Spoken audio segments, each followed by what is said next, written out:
नमस्कार छात्रों, आज हम प्रश्नावली 1.1 का प्रश्न नंबर पहला कर रहे हैं। प्रश्न है, किसी बहुपद के px के लिए y बराबर px का ग्राफ नीचे आकृति 2.10 में दिया गया है। प्रत्येक स्थिति में px के शून्यांकों की संख्या ज्ञात कीजिए।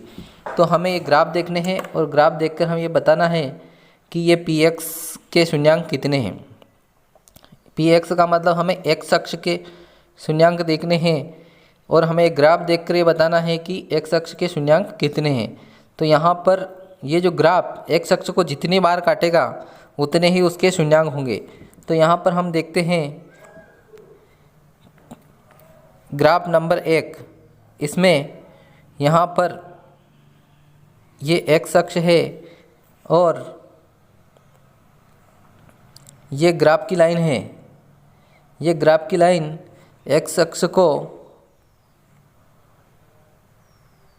कहीं नहीं काट रही है,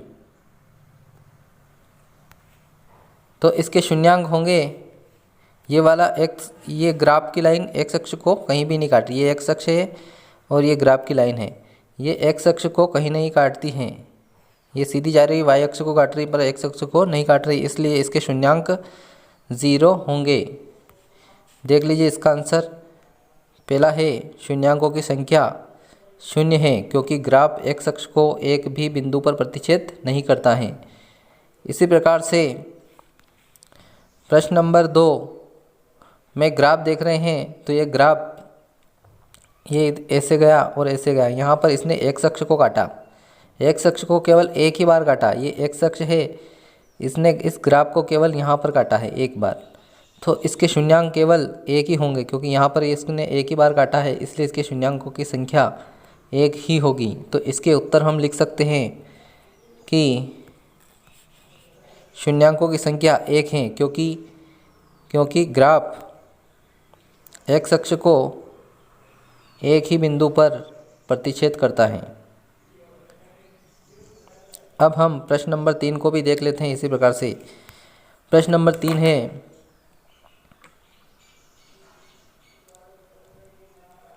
यहाँ पर हम देखते हैं ये ग्राफ x अक्ष को यहाँ पर काटा एक बार और फिर यहाँ पर काटा इसने 2 बार। तो यहाँ पर हम देखने पर हमें पता चलता है कि x अक्ष को यहाँ पर काट रहा है ग्राफ, एक बार यहाँ काटा और एक बार यहाँ काटा। तो इसने x अक्ष को 3 बार इस ग्राफ ने काटा है। देखते हैं एक बार, और ये यहाँ से गया एक बार, वापस नीचे आया दूसरी बार और वापस नीचे आके ऊपर गया तीसरी बार। इसने 3 बार x अक्ष को काटा है, अतः इसके शून्यांकों की संख्या आप बता सकते हैं कितनी होगी। तो इसके शून्यांकों की संख्या 3 है क्योंकि ग्राफ x अक्ष को 3 बिंदुओं पर प्रतिच्छेद करता है। इसी प्रकार से हम प्रश्न नंबर 4 देख लेते हैं।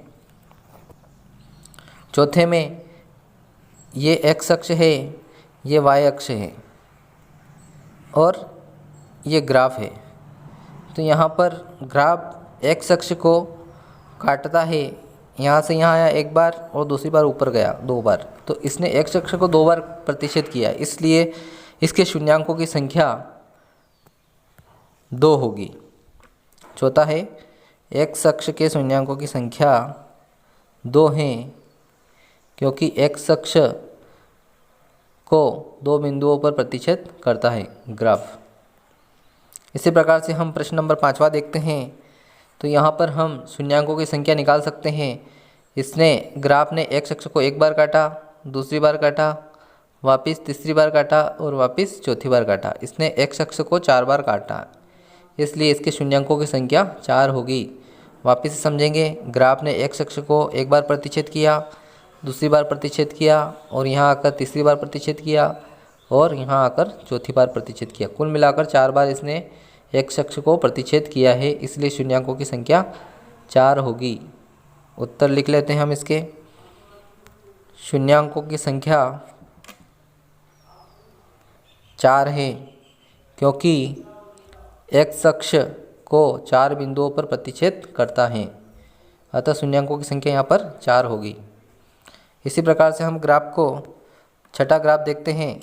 छठे ग्राफ में x अक्ष को ग्राफ एक बार काट रहा है, वापस दूसरी बार काटा और यहीं से वापस ऊपर टर्न लेकर वापस तीसरी बार इसने टच किया तो यहाँ पर एक्स अक्ष को ग्राफ ने 3 बार काटा है। अतः हम कह सकते हैं कि शून्यांकों की संख्या 3 होगी। वापस एक बार समझेंगे, इस ग्राफ ने एक्स अक्ष को 1 बार प्रतिच्छेद किया, दूसरी बार और यहाँ आकर तीसरी बार, कुल मिलाकर 3 बार प्रतिच्छेद किया है। अतः ग्राफ में एक्स अक्ष के शून्यांकों की संख्या 3 होगी। इसके उत्तर हम लिख सकते हैं शून्यांकों की संख्या 3 है, क्योंकि एक्स अक्ष को 3 बिंदुओं पर प्रतिच्छेद करता है।